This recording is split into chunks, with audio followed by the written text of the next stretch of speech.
오늘은 지난 시간에 이어서 이제 지난 시간에는 사실 우리가 무슨 공부를 했습니까? 이 첫 시간에 이거 공부했죠?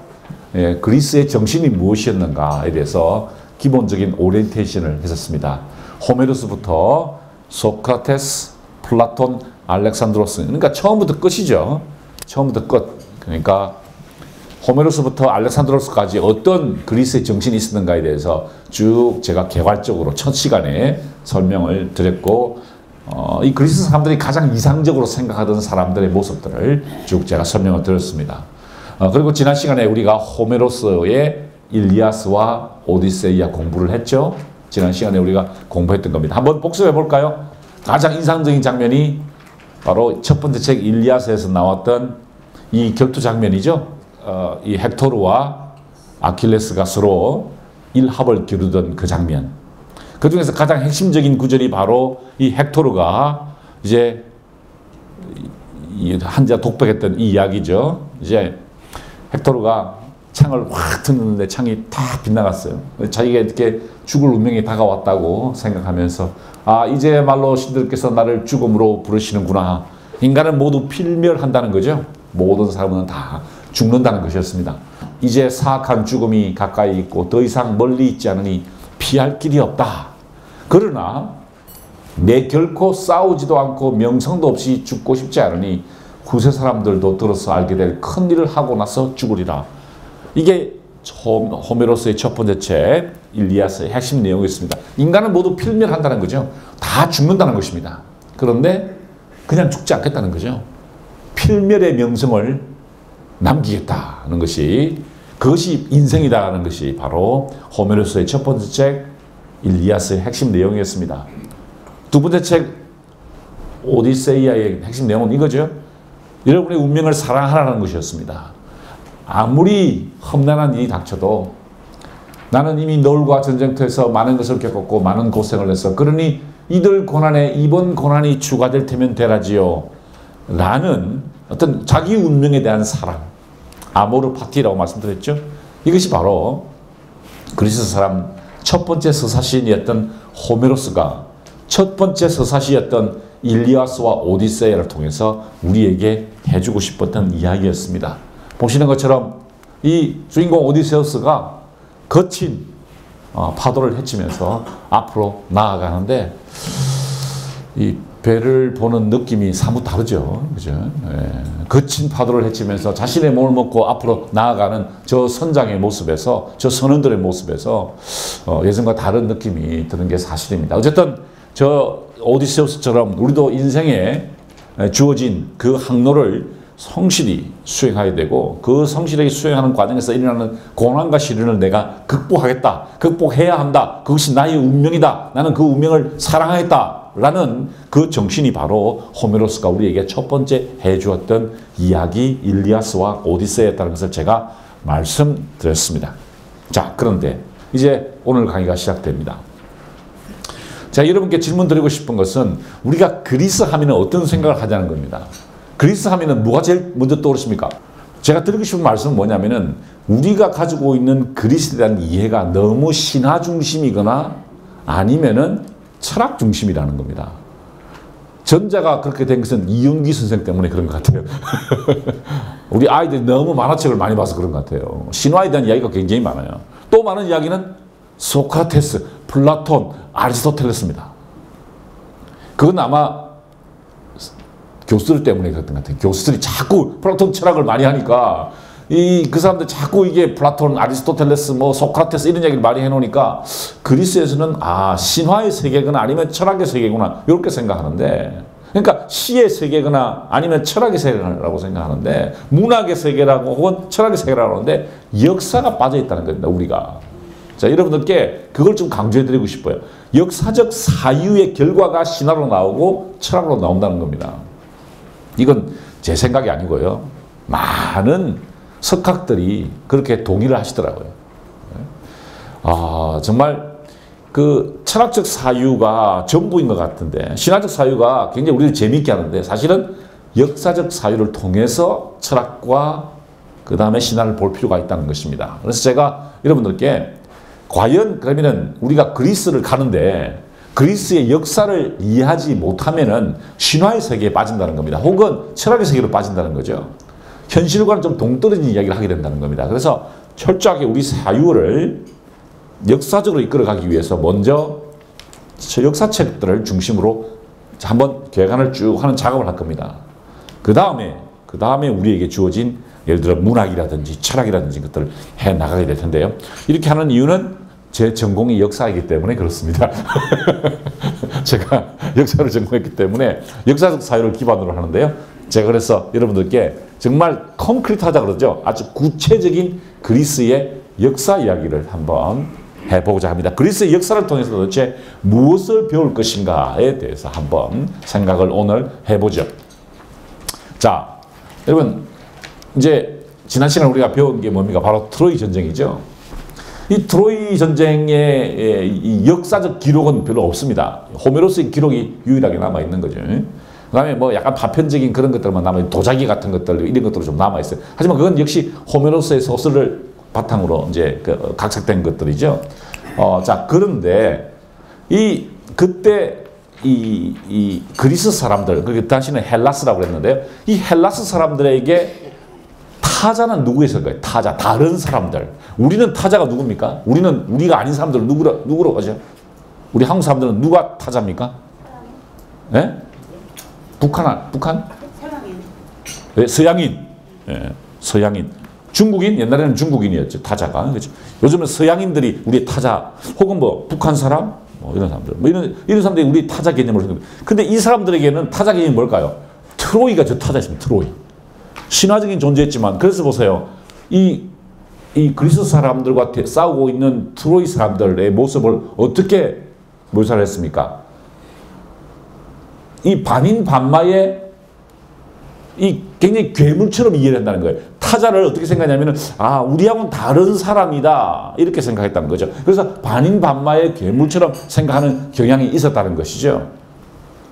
그런데 이제 실제로 드디어 그리스 사람들에게 일종의 위기의식이 서서히 다가옵니다. 왜 그러냐면은 이 그림이 뭐냐면은 다리우스라는 페르시아의 왕이 점점 그 세력을 확장해 나가면서 그리스와 충돌하기 시작하는 거예요. 이 그리스 사람들에게는, 헬라스 사람들에게는 무슨 생각이 들었냐면은, 옛날에 우리가 가지고 있던 그 트로이 사람들, 타자의 개념이 페르시아로 전이되어 가는 과정을 겪습니다. 그러니까 페르시아라는 제국이 뭘까라는 생각을 하게 되었다는 거죠. 그러다가 첫 번째 위기가 닥칩니다.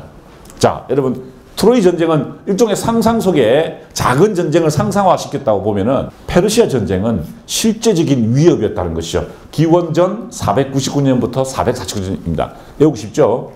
자, 첫 번째 중요한 사건이 바로 페르시아 전쟁이었다는 것이죠. 바로 이 크세르크세스의 침공이 그리스 사람들에게는 큰 충격이었죠. 왜 그랬을까요? 엄청나게 큰 제국이었다는 것입니다. 우리하고 중국 관계를 생각해 보시면 돼요. 중국이 우리나라를 쳐들어왔다고 생각하시는 거 똑같습니다. 그리스 사람들에게 페르시아는 저 멀리 트로이 사람들이 살았던 저 먼 땅에 있던 어떤 사람들이 갑자기 나타나서 이 그리스를 초토화시키게 되죠. 자, 이것이 그 트로이 전쟁의 지도입니다. 제가 하나씩 설명드릴 텐데, 여기 보이는 이 전체가 보시는 것처럼 육해 공군으로, 공군은 없군요.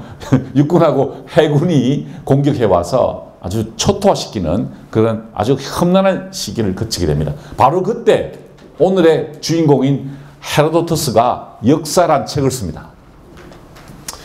인류 최초의 역사서라고 알려져 있죠. 자, 이렇게 기록되어 있습니다. 이 글은 할리카르나소스 출신의 헤로도토스가 제출하는 탐사 보고서다. 여러분, 여기서 첫 번째 사된 게 히스토리아입니다. 히스토리아. 여러분, 영어로 역사를 뭐라 그러죠? 히스토리라고 그러죠. 처음으로 히스토리아라는 단어가 사용됐습니다. 그 탐사 보고서라는 겁니다. 탐사 보고서. 그 목적은 인간들의 행적들이 시간이 지나면서 망각되고 헬라스인들과 비해서 페르시아죠.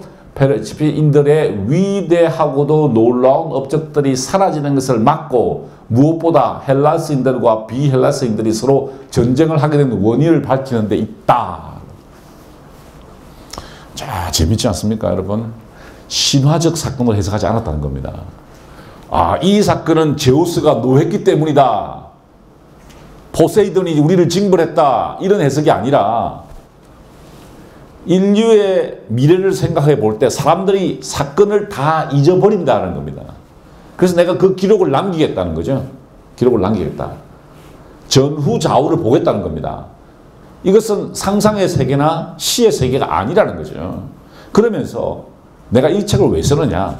왜 헬라스인들과 비헬라스인들이 전쟁을 하게 되었을까에 대해서 엄청나게 두꺼운 책을 쓰기 시작했다는 것이죠. 최초로 역사서를 썼던 이 헤로도투스 위상을 보십시오. 자, 여러분 나중에 이거 다 우리 공부하게 된 사람들인데요. 헤로도투스 다음에 누굽니까? 소크라테스, 그 다음에 플라톤입니다. 그죠? 아리스토파네스, 소포클레스, 유리피데스, 아이소클레스 전부 다 유명한 사람들인데 그 위에 누가 있습니까? 헤로도투스가 있죠. 위상을 보여주는 겁니다. 역사의 아버지인 헤로도투스가 페르시아 전쟁의 기록을 하면서 왜 우리 그리스가 이렇게 되었을까를 분석했던 거죠. 역사적 사유가 꼭 필요하다는 것을 보여줍니다. 자, 이 헤로도투스 역사책을요, 굉장히 두껍습니다. 한 7, 800개 되죠. 그죠? 굉장히 두꺼운 책이에요. 근데 읽기가 어려서 힘듭니다. 복잡해요. 그래서 어떻게 읽으시면 되냐면은 왕을 나누어서 읽는 게 제일 편합니다. 자, 크로이소스, 키루스, 감비세스, 다리우스, 크세스의 순서대로 이야기가 쭉 진행됩니다. 이걸 끊어서 읽으시면 돼요. 자, 페르시아 전쟁을 일으킨 사람은 누굽니까? 바로 이 사람이죠. 크세스입니다. 이 사람이 침공에 들어왔죠. 사진이 없어서 이걸 가져왔어요. 왜 없었을까요? 왜? 자, 보세요. 다른 사람들은 있습니다. 그죠? 기록이 남아있어요. 물론 이건 다 후대에 그린 건데 이런 것들은 부조가 남아있어요. 근데 크세스는 그리스에 없습니다. 왜 없을까요? 그리스 사람들이 싫어했으니까 그렇죠. 자기나라를 침공해 들어왔던 사람이니까. 자, 이 크세스가 침공해 들어올 때 아버지, 할아버지, 정조 할아버지입니다.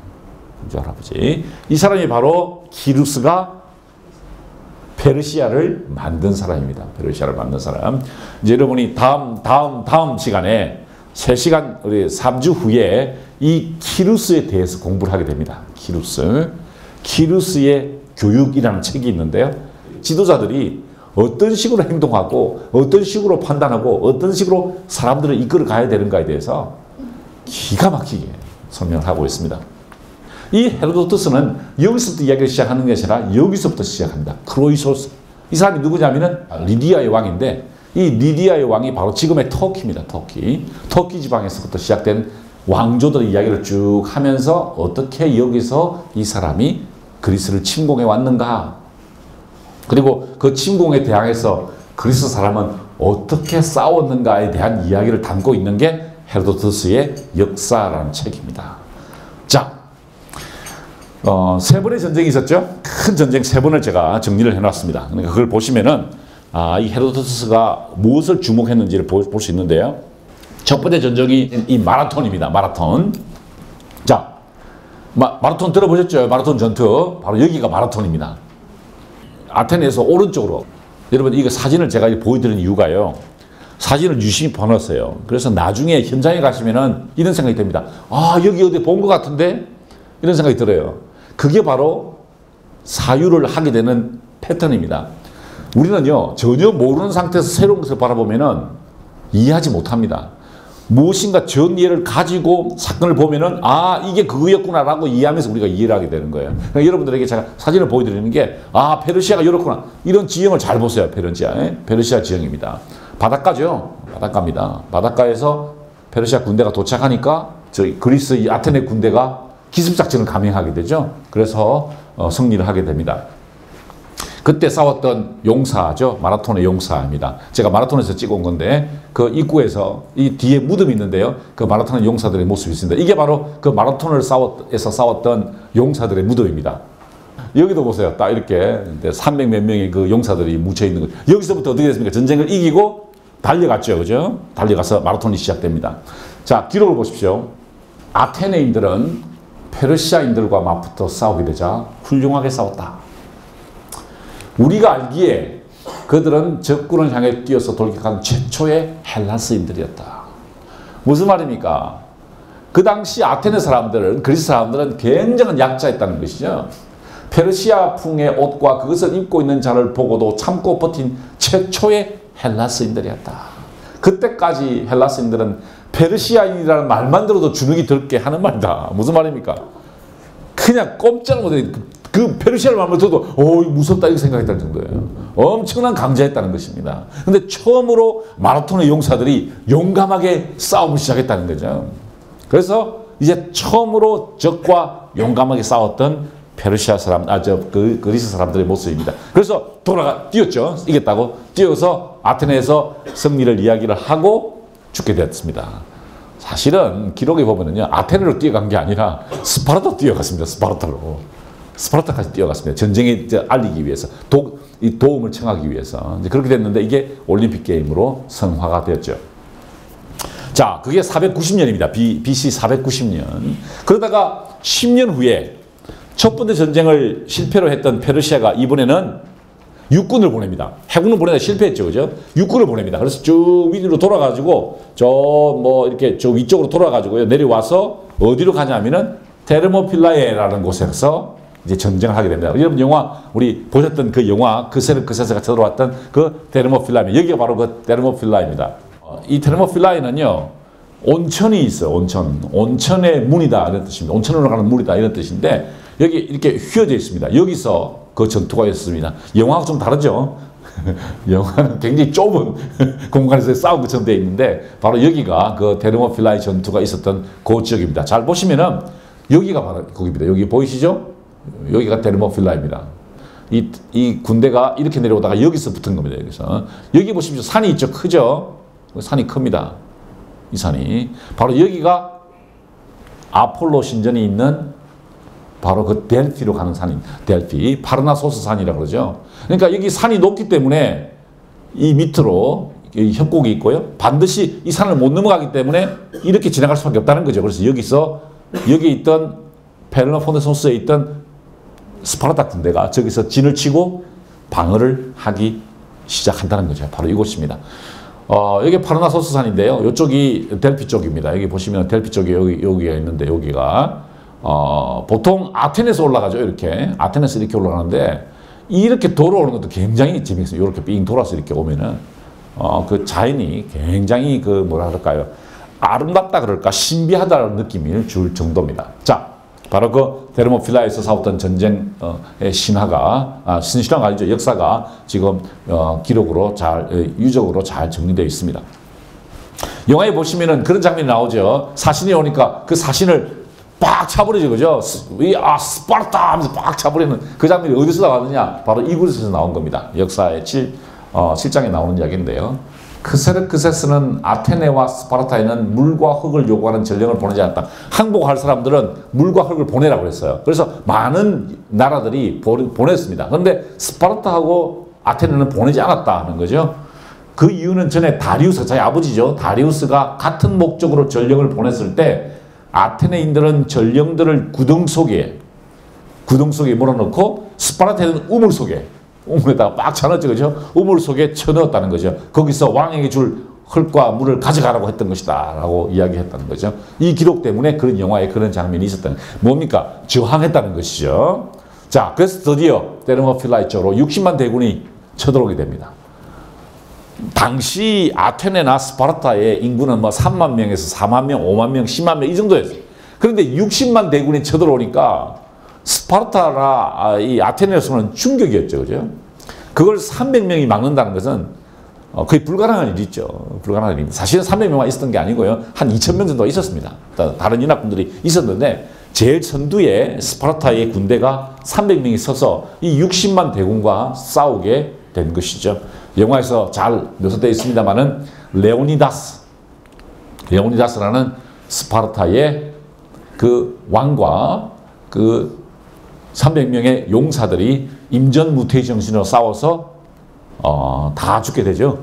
잘 아시는 대로 이 그리스 군들은 방진 대응을 형성합니다. 일로 서서요, 창으로 막고, 이 방패로 막고, 서 있다가, 이제 창들이 대부분 5m입니다. 5m. 5m를 딱 뒤로 대고 있다가, 이렇게 쫙 내밀었다가 쫙 빼는 겁니다. 그러니까, 사실 그리스에서 왜 민주주의가 나왔냐면, 저 방진 대응 때문에 나왔다. 이런 이야기가 있습니다. 방진 대응과 노잡이 때문에 그렇다는 거죠. 왜 그러냐면은, 자, 일로 서서 기다리고 있다가 오면은 쫙 이렇게 찌르는데 한 명이라도 만약에 그 대열을 흐트리면 어떻게 될까요? 무너지는 거죠. 그쪽으로 파고듭니다. 그렇기 때문에 앞열에 선 사람들은 10명이든 20명이든 반드시 동등한 자격으로 동등한 힘으로 싸워야 된다는 거죠. 그럴 때 한 사람이 중요한 겁니다. 한 사람이. 그래서 민주주의에서는 뭡니까? 한 사람의 힘이 중요하기 때문에 그리스에서 그런 어떤 민주주의가 탄생했다는 설이 있죠. 영화에도 나옵니다만은 화살이 날아와서 하늘을 덮는 장면이 나옵니다. 그것도 사실 기록에 나와 있는 이야기입니다. 헤로도트 7장에 나오는 이야기죠. 다들 용감하게 싸웠지만 디에네케스라는 스파르타인의 제일 용감하게 싸웠다고 한다. 어떤 사람이 페르시아인들이 화살을 쏘면 화살들에 의해 해가 가려질 만큼 그 수가 엄청나다고 했다. 그러자 그는 잘 되었군. 그럼 페르시아인들이 해를 가려주면 우리는 햇볕이 아닌 그늘 밑에서 싸우게 되겠군. 이라고 말했다. 굉장히 덥습니다. 그리스는. 아마 우리가 여행을 할 때도 굉장히 더울 거예요. 그렇기 때문에 또 나무도 별로 없습니다. 그죠? 나무가 별로 없어요. 그래서 사실 기둥을 쌓고 습도와 기둥을 쌓고 그 밑에서 그늘에 앉아 있는데 너무 더우니까 화살을 쏘면 그 화살이 해를 가릴 거라는 거죠. 우리는 그늘 속에서 싸워야 될 거다라고 할 정도였다는 거. 그만큼 용감했다는 뜻이죠. 자, 근데 다 죽게 됩니다. 헬라스인들은 죽음을 알고 있었기에 자신들의 목숨 따위는 아랑곳하지 않고 필사적으로 싸웠다.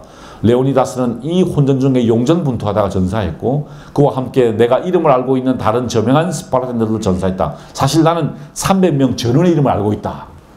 재밌죠? 헤로도토스가 300명 다 알고 있다는 겁니다. 다 내가 알던 사람들이라는 거죠. 그래서 다 죽었다는 것입니다.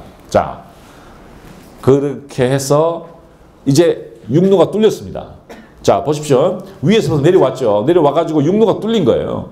뚫리었는데 더 진격하기가 힘들어집니다. 왜 그럴까요? 스파르타에 얼마나 많은 전력이 있는지를 잘 확신하지 못했기 때문에. 그랬더니 이 크세르크세의 참모들이 뭐라고 조언하냐면은 해전을 다시 하자고 그럽니다. 해전을, 배를 많이 만들어서. 그래서 엄청난 배를 가지고 같은 해에 480년이죠. 자, 마라톤 몇 년이요? 490년. 그 다음에 테르모필라에 480년. 이것도 480년입니다. 같은 해에 해군을 보내는 겁니다. 해군을 보내서 살라미스라는 곳에서 큰 해전이 벌어집니다. 세계 3대 해전 중에 하나라고 그러죠. 살라미스 해전이라는 것인데 시온을 나는 이 책도 있습니다. 살라미스 해전에 대한 책도. 자, 보시는 것처럼 흰 배가 그리스 연합군이고요. 검은 배가 페르시아의 군대입니다. 크세르크세스는 여기에 있습니다. 여기 지금 진을 치고 있죠. 바로 이 장면입니다. 여기 위에서 바라보고 있죠. 위에서 바라보고 있습니다. 여기 크세르크세스가 여기 있고요. 페르시아 육군이 이렇게 있고, 그 다음에 해군들이 이렇게 일렬로 쭉 서 있습니다. 여기에 있고, 그 다음에 이 그리스의 연합군들은 이쪽에 진을 치고 있고, 해군들이 앞에서 배를 세워놓고 일전을 겨루고 있었던 거죠. 자, 아테네가 어디 있느냐? 여기입니다. 피레우스가 여기 있죠? 아테네는 여기 있습니다. 이미 육군들이 위쪽에서 내려왔죠. 그 페르시아 육군이. 그러니까 어떻게 작전을 썼냐? 아마 여러분 다 이야기 다 들으셨을 거예요. 소개 작전을 씁니다.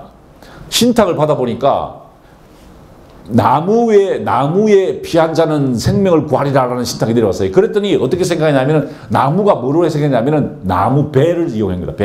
배에다가 의탁하면 구원을 얻으리라 그러니까 어떻게 했냐면 이 아테네에 있던 사람들을 모두 철수시킵니다. 아테네를 불지르고 철수시켜서 여기에다가 배 위에다가 진을 치고 일합을 기르게 된 거죠. 소개 작전을 펼치게 됩니다. 이 작전은요, 나중에 어떤 사람이 이 작전을 활용하냐면요, 카이사르가 쳐들어왔을 때, 카이사르가 왜 반란을 일으켰지 않습니까? 49년에 로마를 치고 들어오죠. 그때 그 로마를 지키고 있는 폼페이우스가 어떻게 합니까? 로마를 버리고 도망갑니다. 그때 무슨 얘기를 할까요? 살라미스 해전을 생각해 보라는 거죠. 아테네를 버리고 살라미스로 나갔던 그 테미스토클레스의 작전처럼 나도 그 작전을 쓰겠다라고 이제 후퇴를 하게 되죠. 그러니까 적이 쳐들어올 때 불질을 버리고 도망가는 겁니다. 불질을 버리고 도망가는 작전을 여기서 처음으로 쓰게 됐던 거죠. 자, 아테네는 망했습니다. 벌써 아테네는 이제 망했어요. 그 다음에 이 그리스의 운명이 이 해전에 달려 있었다는 것이죠. 바로 여기가 그 살라미스 해전에 있었던 곳입니다. 이제 그리스의 운명이 이 해전에 달려 있었던 겁니다. 만약에 이 전쟁에서 지면은 이제 스파르타가 유일한 희망이 됩니다. 왜? 아테네는 벌써 망했으니까 그런 거죠. 자, 여기서 대부분의 페르시아 함선들은 살라미스에서 아테네인들이나 아이기나인들에 의해 파괴되었다. 헬라스인들은 질서정연하게 대열을 유지하며 해전을 벌였는데 페르시아인들은 대열이 무너진 채 어느새 작전 계획도 없이 싸웠으니 당연한 결과가 있다. 무슨 말입니까? 그리스 연합군들은 질서를 지켰다는 거죠. 질서를 지켰는데 이 페르시아는 그냥 우죽순처럼 막 달려들다가 이게 망했다는 거, 졌다는 겁니다. 자, 영화에 보시면은 이게 2편입니다. 그 302편인데 그 살라미스 해전을 다루고 있죠. 보시는 것처럼 이게 그리스의 해군의 모습입니다. 재밌죠? 육군처럼 서 있습니다. 배 갑판 위에 서 있죠. 이렇게 갑판 위에 이렇게 서 있습니다. 자, 잘 보시면은 이 페르시아의 군대하고 배하고 이 그리스의 배하고 차이가 납니다. 길이가 일단 다릅니다. 길이가 페르시아가 훨씬 더 깁니다.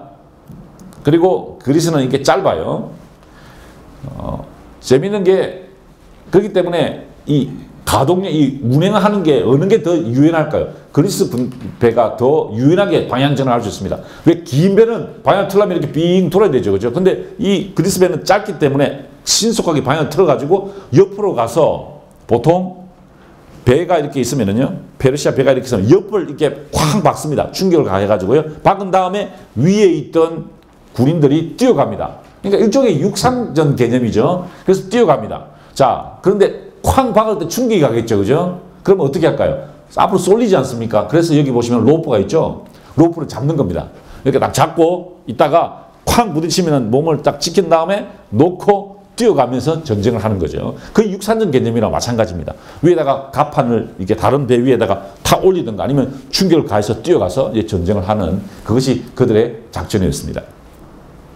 왜 살라미스 해전에서 그리스군이 승리할 수 있었을까? 바로 이 3단 노선 때문이었습니다. 3단 노선.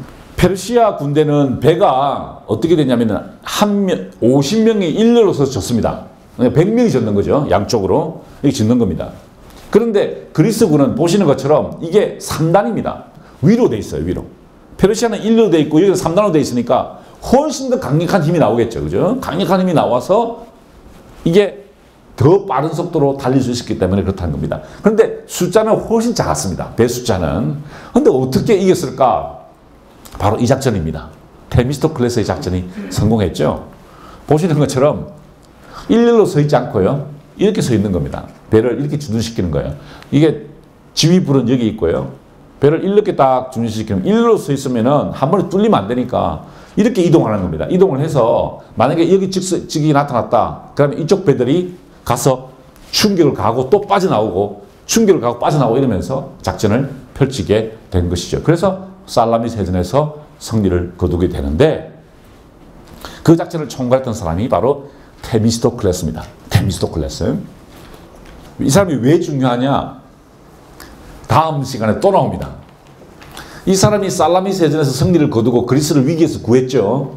근데 이 사람이 다음 작전을 구사하는 게 우리가 다음 시간에 배우게 될 펠레폰네소스 전쟁사의 아주 중요한 인물이 또 됩니다. 그리고 아주 훌륭한 사람이었습니다.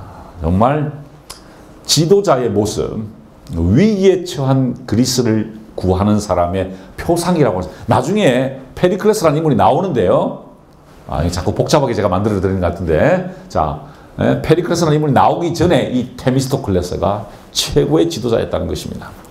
자, 첫 번째 이름만 기억해 놓읍시다. 오늘은 테미스토클레스입니다. 테미스토클레스. 다음 시간에는 우리 페리클레스를 배울 텐데 이번 시간에는 이 이름만 기억합시다. 테미스토 클레스라는 인물이 바로 영웅이었다는 것이죠. 여러분 꼭 그 영화를 보십시오. 302. 2를 보시면은 이분이 얼마나 열심히 싸우는지에 대해서 잘 나옵니다. 자, 이게 302의 포스터죠. 이 사람이 테미스토클레스입니다. 이게 누굴까요? 크세르 크세스입니다. 보세요. Stand, fight and die. 내가 죽겠다는 거죠. 죽을 각오로 싸우겠다는 겁니다. Athens will burn. 뭡니까? 아테네를 불태워버렸다. 불태웠죠, 사실은. 자, 아주 이상한 인물이 나옵니다. 여자가 하나 나옵니다, 여자가. 이 크세르 크세스의 총사령관으로 나옵니다. 실제 하는 인물이었을까요? 아니었을까요? 실제 하는 인물이었습니다. 총사령관은 아니었어요. 사실은 장군의 여러 명 중에 한 명이었습니다. 재밌죠? 그 영화에서는 원래 아테네 사람으로 나옵니다. 아테네 사람인데 겁탈을 당해서 아테네에 대해 분노를 느끼고 크세르 편에 붙어가지고 그리스를 복수한다 이런 이야기가 나오는데 사실은 아니고요. 태수였습니다. 태수. 그러니까 지방의 한 도시, 페르시아의 한 지방의 태수였는데 전쟁을 아주 잘하고 아주 머리가 좋았습니다. 그 영화에서는 아주 나쁜 사악한 여자로 나오는데 굉장히 머리가 좋은 사람이었습니다. 나중에 설명을 드리겠습니다. 바로 이 사람이 등장하는데요. 자, 그러니까 보십시오. 전쟁이 지금 3개가 있었습니다. 그죠? 마라톤 전투 몇 년이죠? 490년. 데르몬필라이 전투 몇 년? 480년. 살라미스해전 몇 년? 480년이었습니다. 이 두 사건이 핵심을 이루고 있다는 거죠. 자, 저 앞에서부터 크로이소스부터 쭉 이야기가 진행되다가 전쟁이 3번 있었다는 겁니다. 이게 전체 구조입니다. 여러분들에게 그 헤로도트스가 쓴 최초의 역사서를 제가 쭉 설명을 해드렸습니다. 자, 그렇다면 이 헤로도트스의 역사를 통해서 우리가 무엇을 생각할 것인가를 한번 여러분 생각을 해보자는 것입니다. 이 3가지입니다. 행복이란 무엇일까? 나쁜 군주가 될 것인가? 선한 군주가 될 것인가? 3번째, 기름진 땅의 노예가 될 것인가? 아니면 척박한 땅의 군주로 주인으로 살 것인가? 자, 이걸 우리 한번 생각을 해보십시다. 이게 바로 제가 보기에는 헤로도토스가 이 책을 통해서 이야기하고 싶은 것이었습니다. 헤로도토스가 그냥 심심해서 쓴 게 아닙니다. 이 3가지 아주 근본적인 질문을 던지기로 이 책을 썼습니다. 이 책에서 도대체 무슨 이야기를 하고 싶느냐. 첫 번째 주제가 행복이란 무엇일까에 대한 이야기였다는 것이죠. 행복이란 무엇일까? 갑자기 생뚱맞죠? 갑자기 그리스 이야기를 하다가 왜? 자, 여러분 제가 여러분께 그림 하나를 보여드리겠습니다. 자, 이 그림이 틴토레토라는 베네치아 출신의 화가가 그린 그림이에요. 비너스, 마르스, 불칸입니다. 신화 이야기죠. 비너스는 아프로디테입니다. 그리스에서는. 그죠? 마르스는 여기 있습니다. 마르스 여기 있고, 불칸은 자, 철강업자였습니다. 철강업자. 보세요. 이게 바로 불칸입니다. 헤스파이토스인데, 그죠? 그리스에서는 철강업자입니다. 철강. 이 사람도 특수강 제작업자예요. 이 특수강으로 만든 게 바로 포세이돈의 삼지창입니다. 이 특수강이 바로 만든 게 바로 뭘까요? 제우스의 번개입니다. 이 사람이 만든 이 신이죠. 이 신이 만든 방패가 바로 누가 쓴 방패죠? 아테나의 방패. 예. 그 다음에 뭡니까? 예. 아킬레스가 썼던 방패. 나중에 저 그리스 로마 신화에서 계속 나옵니다. 그 방패를 누가 만드냐? 이 사람이 만드는 거예요. 아주 성공적인 철강업자였다는 겁니다. 성공했다는 거죠. 그런데 열심히 지금 풀무에서 쇠를 가지고 쇠를 다금질하고 있는데 아폴로가 찾아왔습니다. 아폴로가 찾아왔어요. 아폴로가 예지의 신이죠. 찾아와서 이렇게 합니다. 너 지금 큰일 났다는 거야. 너 지금 비즈니스는 아주 성공적인데 경영은 잘하고 있는데 너 문제가 있다는 거야. 무슨 문제냐 그랬더니 너 마누라가 바람났다는 거야. 네가 바쁘게 막 돌아다니니까 그러다가 너 부인 바람났다는 거야. 화들짝 놀라가지고 집으로 뛰어갑니다. 뛰어가가지고 불륜의 증거를 찾기 위해서 잠든 척하고 있는 아내의 침대를 싹 들춰보고 조사를 하는 거예요. 그랬더니 바로 직전까지 사랑을 나누고 있던 불칸이, 아니 저 마르스가 깜짝 놀라서 여기 숨었습니다. 여기 보이시죠? 침대 밑에 숨어 있습니다. 그랬더니 그 옆에 있던 개가 멍멍. 어떤 데는 사람보다 개가 더 나아요. 그죠? 네. 제가 제일 좋아하는 장면은 바로 이 구절입니다. 이 장면입니다. 이 장면. 보세요. 이게 누구냐면은 바로 큐피트입니다. 마르스와 비너스가 사랑에 빠진 이유가 이 큐피트가 화살을 쏘았기 때문에요. 화살을 싹싹 맞으면 다 사랑에 빠지잖아요. 자기 책임이야. 근데 불칸이 화를 날 것 같아서 숨어가지고 자는 척 하는 거예요. 보세요. 근데 자는 척 하다가 보니까 재밌을 것 같거든. 이게 어떻게 되나 싶어서 눈을 싹 뜨고 보는 거예요. 실눈 뜨고 있잖아요. 보세요. 그죠? 그죠? 이렇게 싹 보고 있는 게 어떻게 되고 있나. 그런데 이 불칸의 얼굴을 보시죠. 불칸. 수심이 가득하죠. 네? 얼굴에 수심이 가득합니다. 왜 이렇게 얼굴에 수심이 가득할까요? 열심히 일하고 성공적으로 비즈니스를 하고 엄청난 돈을 벌었고 주위는 계속 올라갔는데 왜 이렇게 수심이 가득했을까요? 바로 그의 뒷모습을 보지 않았다. 자신의 뒷모습. 보세요. 틴토레토가 이 그림을 그릴 때 밑그림을 그리러 왔는데 불칸의 초라한 뒷모습.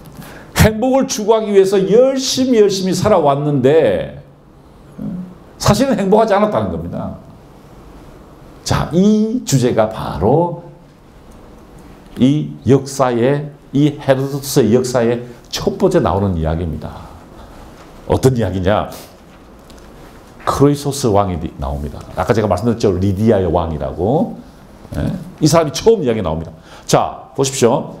헬라스와 비헬라스가 싸우는 그 이야기 기록을 했는데 생뚱맞게 리디아의 이야기부터 처음 나옵니다. 리디아의 왕. 이름이 크로이소스입니다. 이 크로이소스는 지금의 터키예요.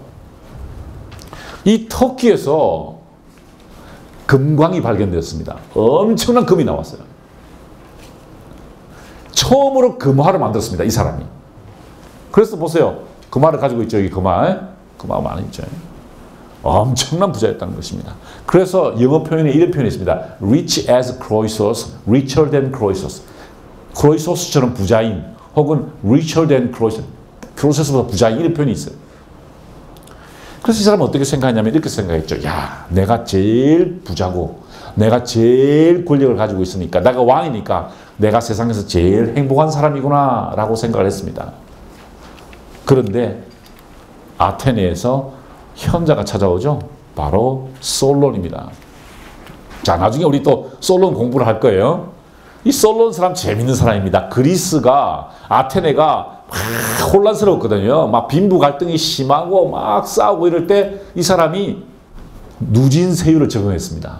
제일 부자는 12%의 세금을 내게 하고요. 그 다음에 10%, 그 다음에 5%, 그 다음에 0%입니다. 이렇게 저걸 정한 거예요. 누진세를 적용. 대단히 현명한 사람이죠. 굉장히 현자입니다. 모든 것을 절제해야 된다라는 유명한 말을 남겼던 사람이죠. 자, 이 사람이 그렇게 법을 정해놓으니까 자, 당신 12% 내고 당신 10% 내고 당신 5% 내고 당신 0% 내라고 하면은 누가 좋아할 것 같아요? 아무도 안 좋아합니다. 12% 내는 사람은 내가 왜 12% 내냐 그러고 이 사람들 다 안 좋아해요. 0%만 좋아할 것 같아요. 그죠? 그러니까 그 법을 없애려고 그랬어요. 그래서 그 없애는 걸 막기 위해서 이 사람이 외유를 떠납니다. 그럴 때가 많죠. 법을 정해놓고 이 법을 우리 변호사님 제일 잘 아실 것 같아요. 법을 정해놓고 있으면 자꾸 바꾸라고 압력을 가하니까 어디로 가냐면은 페르시아와 이집트와 리디아를 방문하기 위해서 유람을 떠납니다. 그러다가 터키에 있는 리디아에 왔어요. 크로이소스를 만납니다. 그랬더니 이 크로이소스가 야, 아테네 현자가 왔다고 그러니까 자기 보물창고를 보여주는 거예요. 보세요. 엄청난 보물들이 있죠. 엄청난 보물들이 있습니다. 이 금화를 보여주면서 묻습니다. 아테네 현자 솔론이요. 이 세상에서 누가 제일 행복한 사람인가? 그랬더니 이 크로이소스는 어떻게 기대했을까요? 당신이 제일 행복한 사람이다라고 할 줄 알았어요. 근데 뭐라 그러죠? 이렇게 이야기합니다. 적군을 패죽게 하고 더없이 아름답게 죽은 아테네 사람 텔로스가 가장 행복한 사람입니다. 자, 이 사람이 이렇게 이야기했어요. 크로이소스는 당신이 제일 행복한 사람이 왜? 부자고 금도 많고 당신이 제일 행복한 사람인데 할 줄 알았더니 이 사람이 죽은 사람이 행복하다는 거예요. 굉장히 기분 나쁘죠. 그래서 화를 내려고 그러다가 그럼 두 번째로 행복한 사람이 누군가 물었어요. 그러면 이번에는 자기 할 줄 알았어요. 그랬더니 이렇게 이야기합니다. 아르고스의 헤라 축제 때 어머니를 모시고 달렸던 클로이비스와 비톤이 두 번째로 행복한 사람입니다. 제가 가봤어요. 올림피아 그대로 있습니다. 지금 그 스테디움이 그대로 있어요. 원래 올림픽 열렸던 거. 저희 아들하고 둘이서 막 뛰었습니다.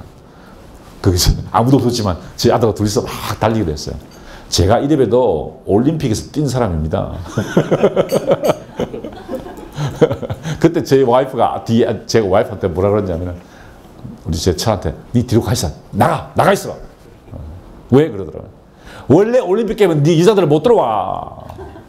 왜 못 들어올까요? 홀딱 벗고 뛰었거든요.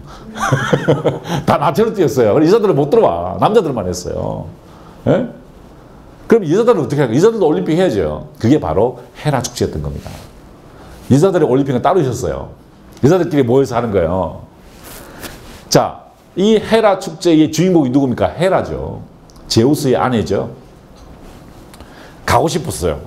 가려고 보니까 마차가 있어야 돼요. 마차가. 근데 마차가 말이 안 오는 거예요. 말이 없어.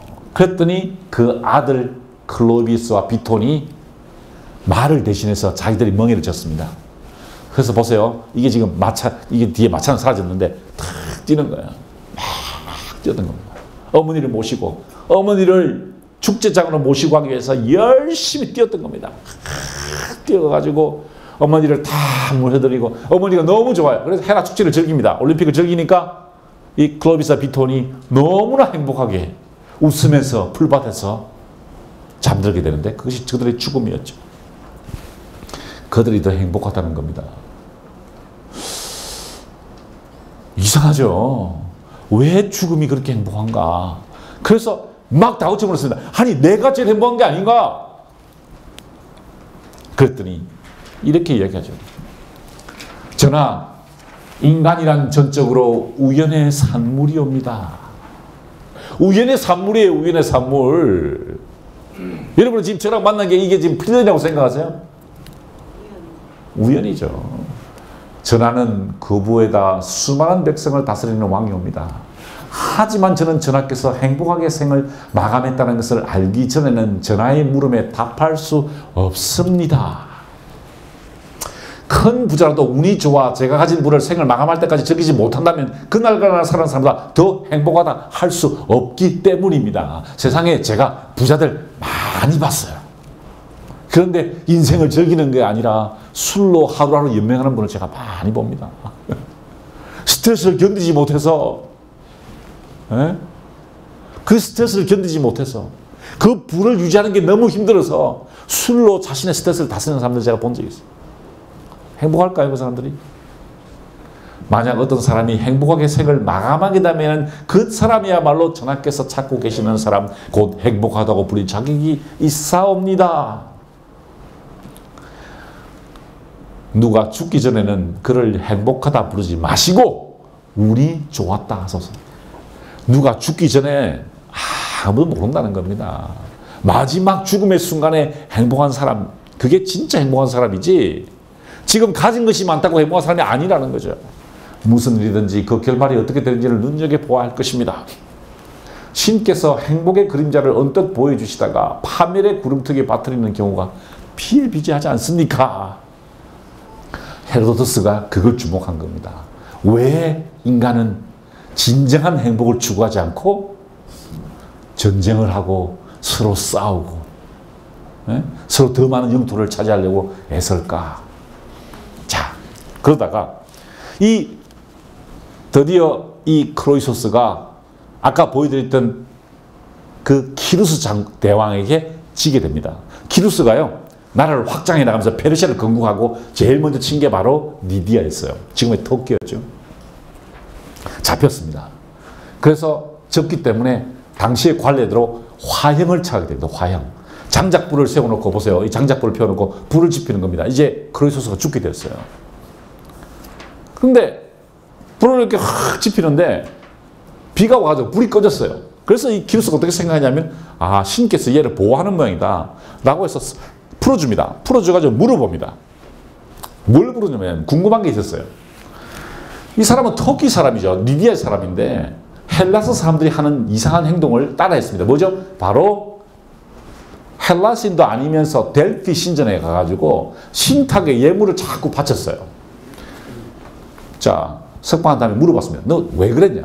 너는 그리스 사람도 아닌데 왜 리디아 사람이 델피의 신전에 예물을 바쳤냐? 다 여기서 신탁을 받는 거예요. 이 신탁 받는 절차도 있습니다. 그냥 받는 게 아니에요. 이 앞에 사제들이 있습니다. 사제들 다 앉아있어요. 남자들입니다. 나중에 여러분 그 플루타코스라는 사람이 있어요. 영웅전을 썼죠. 로마 시대에. 그 사람의 역할도 바로 그 사제 역할이었습니다. 사제가 뭘 하냐면은 교통정리를 하는 겁니다. 교통정리. 너무 많은 사람들이 오기 때문에 줄을 막 그냥 계속 서는 거예요. 예, 줄을 서기 때문에 그 사람들 통제하는 게 그 사제들의 역할이었어요. 남자 사제들. 그리고 어떻게 하냐면 이제 사람이 딱 오면은 이제 순서대로 물론 예물을 많이 바친 사람들은 먼저 해줍니다. 여기도 백이 통해요. 나중에 가보시면은 아예 도시 전체가 백을 쓰는 데가 많아요. 예를 들어 델로스라는 곳에서 아예 델로스 사람들 오면 항상 우선순위를 주라 그래서 델로스가 공부를 엄청 발리게 됩니다. 그런 게 있어요. 그래서 이렇게 딱 오면은요 아침에 찬물을 염소를 탁 뿌립니다. 염소에게. 염소가 몸을 탁 들 수 있죠, 그죠? 그러면 신께서 오신 거예요. 안 떨잖아. 그럼 아니야. 나 다음. 촥 뿌리면 뭐 염소가 약 떨면은 들어가는 거야 안으로. 그러면 누가 있습니까? 오라클 있죠. 오라클 무녀들이 환각 상태에서 이제 이야기를 해줍니다. 그걸 듣고 나가는 거예요. 자기도 그렇게 했다는 거예요. 가서 신탁을 받아보니까 이렇게 얘기하다는 거면 너 자신을 알라. 여러분 이거 많이 들어본 이야기죠? 안 들어보셨어요? 이게 소크라테스가 보았다는 거 아닙니까? 크루소스에게 똑같은 거예요. 너 자신을 알아라. 그러면 너 인생은 행복할 것이다. 이런 신탁을 받았다는 거예요. 자기도. 그런데 폐하, 저는 저 자신을 몰랐습니다. 저는 성공 가도를 달렸고 많은 부를 축적했고 군사들의 숫자도 많았기에 제가 이 세상에서 제일 힘이 센 사람, 가장 행복한 사람이라고 생각했습니다. 그런데 보십시오. 저는 폐하를 대적할 상대가 못 되어옵니다. 폐하는 어릴 때부터 탁월함을 실천하는 분이었는데 저는 제가 가지고 있는 재산만을 자랑했고 그것을 행복이라고 착각했습니다. 이것이 저의 솔직한 모습이고 이제 제가 왜 불행한 사람인지 저 자신을 조금 알 것만 같습니다. 제가 이 이야기를 하는 것이나 헤로도스가 이 이야기를 역사책에 제일 먼저 쓴 이유가 동일합니다. 뭘까요? 우리가 지금 왜 공부를 하냐는 겁니다. 뭘까요? 자신을 성찰하는 겁니다. 진정한 행복이 뭘까를 한번 성찰해 보시라는 거예요. 나는 지금 왜 여기에서 이 수업을 듣고 있는가? 헤로도트스가 역사책을 쓰면서 무슨 생각했을까? 내가 지금 역사책을 왜 썼느냐는 거예요. 가장 기본적인 질문, 인간은 행복을 추구하는데 무엇이 진정한 행복이냐는 겁니다. 뭘까요? 탁월함을 실천하는 것입니다. 헤로도트스가 이 이야기를 한 다음에 아주 인상적인 재미있는 이야기를 합니다. 제가 지금 여러분들께 이 헤로도트 역사책이 너무 두꺼워 못 읽으시니까 제일 첫 번째 이야기 한 개를 끄집어내고 제일 중앙에 나오는 이야기 하나 끄집어내고 제일 마지막에 나오는 이야기를 하나씩 끄집어낸 거예요. 보시라고 이 흐름을. 중간에 나오는 이야기입니다. 나쁜 군주가 될 것인가 착한 군주가 될 것인가. 이때 헤로도트스가 이 전쟁 이야기를 통해서 아주 재미있는 이야기를 합니다. 자 보십시오. 이 여성이 바로 아까 제가 말씀드렸다시피 그 크세르크세스의 장군이었습니다. 거의 수석 장군이라고 보시면 돼요. 근데 이 여성이 장군을 지위를 이끌어가면서 어떤 개념이 생기냐면 이 아마존 개념, 아마존이 여전사들이었죠. 이 아마존의 전사들의 개념과 더불어 여성들이 아주 강력한 무력을 행사하는 그 이미지로 접어들게 되었습니다. 바로 그 사람이 바로 아르테스미아입니다. 아까 우리 공부했죠. 살라미세전의 승리의 주역이었던 그리스 사람 테미스토클레스입니다. 그 맞은편에 누가 있습니까? 바로 여기에 아르테스미아가 있죠. 아르테스미아입니다. 이름이. 이 아르테스미아가 등장합니다. 영화에서는 302 영화에서는 이 알테스미아가 복수에 불타는 아주 사악한 장군으로 나오지만 원래 이 역사책에 나오는 그 이미지는 그게 아닙니다. 이 아르테미시아는요, 살라미스 해전을 반대했던 사람입니다. 머리가 무지 좋은 여자였어요. 장군이었어요. 뭐라고 생각했냐면 이렇게 생각했습니다. 자, 보십시오. 위에 테르모필라에서 이겼죠. 페르시아가 그죠? 300을 물리치고 이겼습니다. 그러면은 계속 육군으로 진격해서 스파르타를 쳐야 된다는 겁니다. 괜히 아테네와 해군으로 싸울 필요가 없다는 거지. 이미 마라톤에서 한번 졌지 않냐. 저쪽에 해군이 강하기 때문에 그냥 아테네를 치지 말고 스파르타를 치자는 거예요. 그러면은 원군이 오지 않을 거라는 겁니다. 그러면은 아테네는 자동적으로 붕괴될 거라고 봤습니다. 전하께서 굳이 해전을 하실 이유가 어디 있나이까. 이 알테스미아가 조언한 겁니다. 원정 목포였던 아테네는 이미 전하의 수직이 붙었죠. 전하의 앞길을 막는 자는 아무도 없습니다. 그냥 펠로폰네소스로 진격하시면 됩니다. 육로로 그것을 공격하시면 그들은 아테네를 돕기 위해 해군을 파견하지 않을 것입니다. 야, 머리가 좋죠, 그죠? 그냥 스파르타를 치자는 거예요. 그러면 아테네는 자동적으로 우리가 붕괴시킬 수 있다. 영화 전혀 딴판이죠. 역사 8편에 나오는 이야기입니다. 얼마나 머리가 좋냐. 아까 제가 말씀드렸다시피 해군이 우왕좌왕하다가 졌죠. 페르시아가 졌습니다. 어떻게 그 위기를 극복한지 아십니까? 이렇게 합니다. 궁지에 몰리니까 이 알테시미아 배를 빼가지고요. 누구를 치냐면은 페르시아 배를 쳐버립니다. 안개가 자욱했거든요. 그러니까 안개가 자욱하니까 이 페르시아 배를 치니까 아테네 군대가 어떻게 생각하냐면 우리 편인 줄 알았어요. 그래서 공격하지 않았습니다. 그 정도로 임기응변에 뛰어난 그런 여장군이었다는 거죠. 그런데 이 여장군이 참 현명해요. 크세르크세스가 이제 패전을 하고 이제 가야 되잖아요. 그죠? 그랬더니 부하 한 명이 이럽니다. 30만 명만 저한테 주십시오. 그럼 제가 남아서 싸울 테니까 피하러 돌아가십시오. 이렇게 이야기했습니다. 근데 이 장군이, 군주가 좀 찝찝하잖아요. 그죠? 30만 명 남겨놓고 가려고 가면 어떻게 됩니까? 자기는 진 것처럼 보이죠. 그때 아르테미시아가 이렇게 이야기합니다. 이겼다는 거죠. 이 사람에게 30만 명과 남아서 그리스인들을 노예로 만들겠다면 내버려 두시고 철군하십시오. 패하는 이미 아테네를 불사르시겠다는 원정의 목표를 달성하셨사옵니다. 패하 이미 이겼습니다. 돌아가셔도 됩니다. 이런 얘기를 했던 거예요. 자, 그러면서 아주 인상적인 이야기를 합니다. 전하, 이 점은 명심하십시오. 좋은 주인의 종은 나쁘고 나쁜 주인의 종은 되게 좋은 법입니다. 자, 이 표현 한번 보십시오. 좋은 주인의 종은 나쁘고 나쁜 주인의 종은 되게 좋은 법입니다. 여러분 이거 동의하십니까? 여러분이 이 나쁘다는 것을 굉장히 터프하다고 얘기해 봅시다. 터프하다. 굉장히 터프한 주인의 종은 되게 좋고요. 되게 나이스한 종은 되게 괜찮다는 겁니다. 안 좋다는 겁니다. 나이스하면 어떻게 되죠? 밑에 직원들이 해이해지죠. 그죠? 터프하면은 오히려 더 훈련을 받아서 잘하게 된다는 겁니다. 자, 여러분이 주인입니다. 그러면은 여러분의 밑에 있는 사람들을 어떻게 관리할 것인가를 한번 생각해 보시라는 거예요. 나쁜 군주가 될 것인지 터프한 군주가 될 것인지 아니면 선한 군주가 될 것인지 잘 선택하라는 거예요. 그런데 여러분의 선택에 따라서 여러분의 부하들의 성격이 결정된다는 겁니다. 아주 인상적인 이야기를 하죠. 왜 이런 이야기를 했을까요? 헤로도토스가 왜 이런 이야기를 했을까요? 승리를 이끄는 지휘관들의 그 밑에하고 비교해 보면요, 아주 유능한 직원들 밑에는 보통 무능한 사람들이 있고 무능한 사람들에게 유능한 사람이 있을 수 있다는 거죠. 여러분의 위치를 잘 한번 생각해 보시라는 것입니다. 자, 전쟁이 끝이 났습니다. 페르시아가 졌죠. 크세르크세스가 돌아갑니다. 그때 이 헤로도토스가 마지막 장, 이 엄청나게 두꺼운 책의 제일 마지막 장에 아주 인상적인 이야기를 합니다. 자, 제일 끝입니다. 전쟁이 끝났어요. 그러면서 이 전쟁이 어떻게 시작되었는가에 대해서 다시 돌아갑니다. 제일 마지막 장이에요. 바로 이 헤로도토스가 고민했던 게 끝부분에서 나옵니다. 페르시아 전쟁의 원인이 무엇이었을까? 도대체 무엇이었을까? 제일 마지막 장입니다. 보십시오. 9권 122절입니다. 전쟁의 기원에 대해서 설명합니다.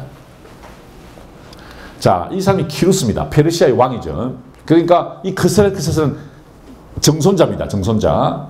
크세르크스가 쳐들어왔는데 원인은 키루스 위에 있었다. 그 시대에 이미 그 씨앗이 뿌려졌다는 겁니다.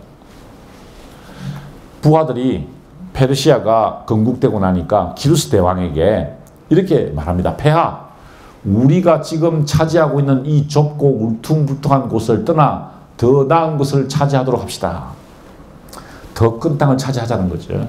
우리 이웃에는 많은 나라들이 있고 먼 곳에도 많은 나라들이 있습니다.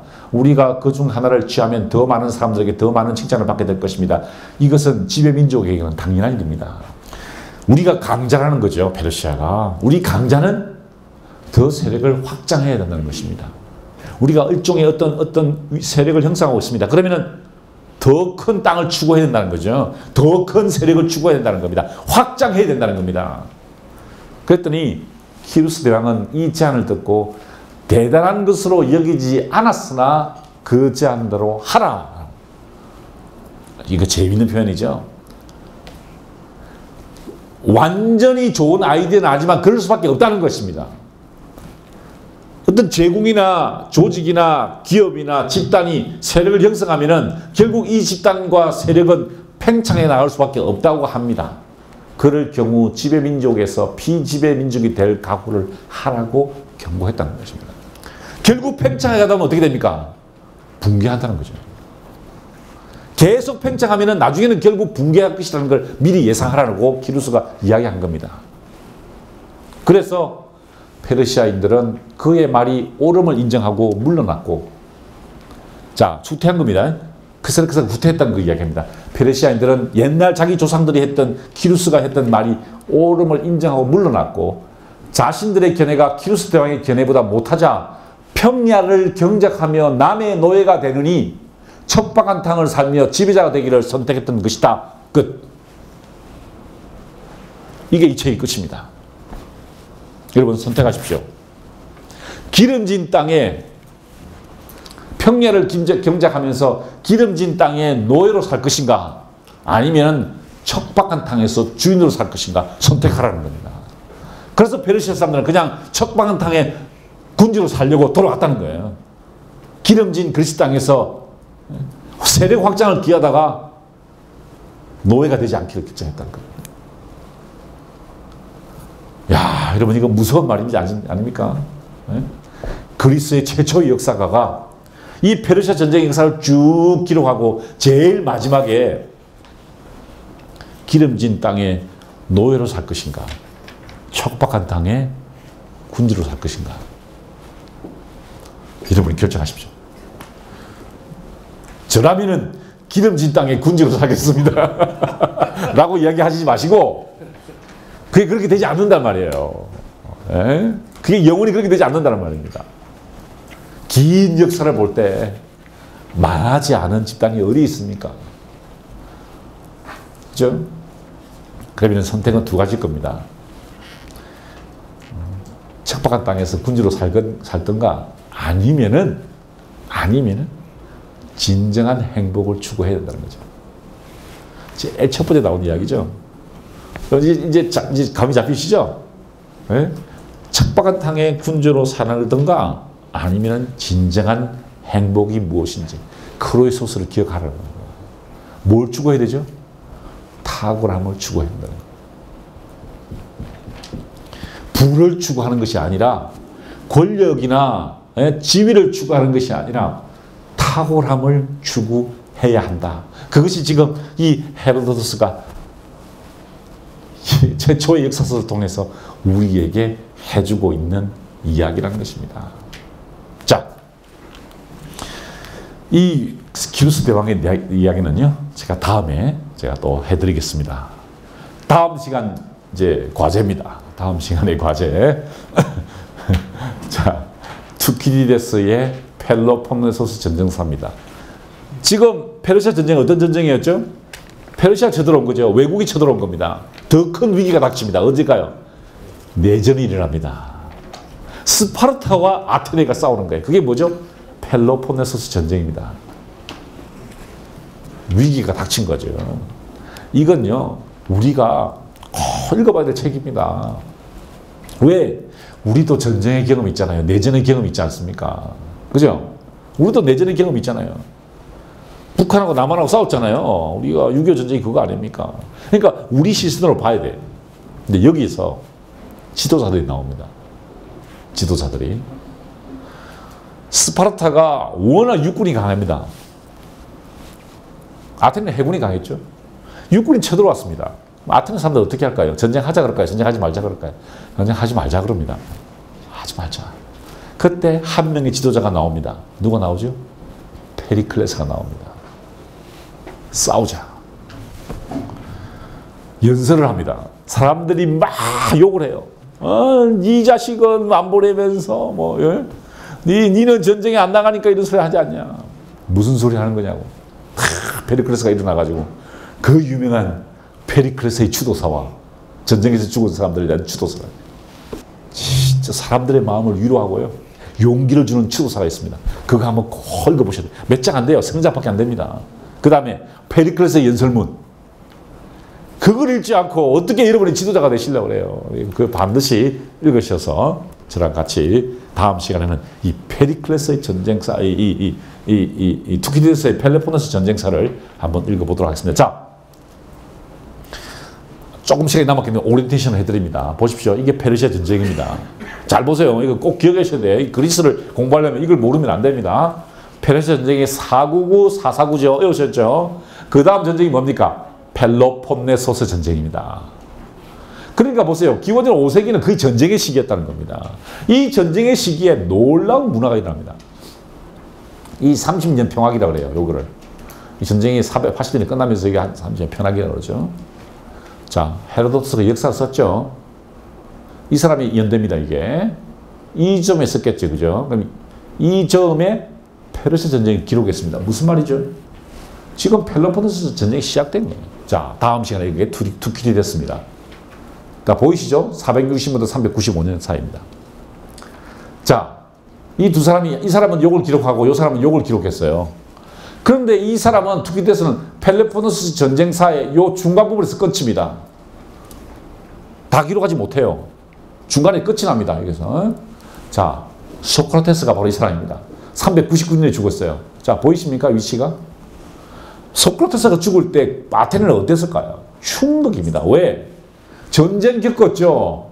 현자가 죽었다는 거죠. 몰락의 길로 접어들기 시작한 겁니다. 크세노폰이 요 사람의 뒤를 이어서 투키디데스 뒤를 이어서 이 전쟁 뒷부분을 기록합니다. 그게 바로 헬레니카입니다. 헬레니카, 그리스의 역사라는 뜻입니다. 반드시 읽어보셔야 될 책입니다. 그런데 이 책만큼은 재미가 없습니다. 그 다음이 누구냐? 플라톤입니다. 국가. 자, 348년이죠. 여러분, 국가를 철학책으로 읽으시면 안 됩니다. 역사책으로 읽어야 돼요. 왜 이 국가가 중요하냐? 국가론. 왜 중요할까요? 플라톤이 본 겁니다. 자, 보세요. 428년입니다. 어느 시대입니까? 전쟁이 일어날 때 태어난 거예요. 그리고 자기 스승이 죽는 걸 지켜봤습니다. 나라가 이 모양 이 꼴이 된 게 뭘까? 왜 우리나라는 이 모양 이 꼴일까? 그래서 이상적인 국가를 무엇일까에 대해서 고민했던 거죠. 이상적인 국가를 만들기 위해서 지도자는 어떻게 교육받아야 되는가? 그걸 썼던 게 바로 플라톤의 국가입니다. 그러니 여러분, 지금 이 땅에서 국가를 읽어야 되지 않겠어요? 왜 이 모양일까? 에? 플라톤이 이 책을 쓴 거나 우리가 국가를 읽어야 되는 거랑 똑같아요. 왜 이 모양일까요? 왜 이것밖에 안 될까? 이 나라는 왜 이것밖에, 왜 이 나라는 전쟁의 내부전을 겪고 스승을 죽이고, 왜 이 나라는 젊은 영혼들이, 더 이상 얘기하지 맙시다. 가슴 아파요. 여러분이 꼭 읽으셔야 되는 이유가 여기 있는 겁니다. 역사는 옛날 이야기가 아니고 우리 이야기입니다. 우리 이야기. 우리에 대한 탐사 보고서입니다. 히스토리죠. 오늘 강의는 9시니까 여기서 마치도록 하고 다음 시간에 뵙도록 하겠습니다. 감사합니다.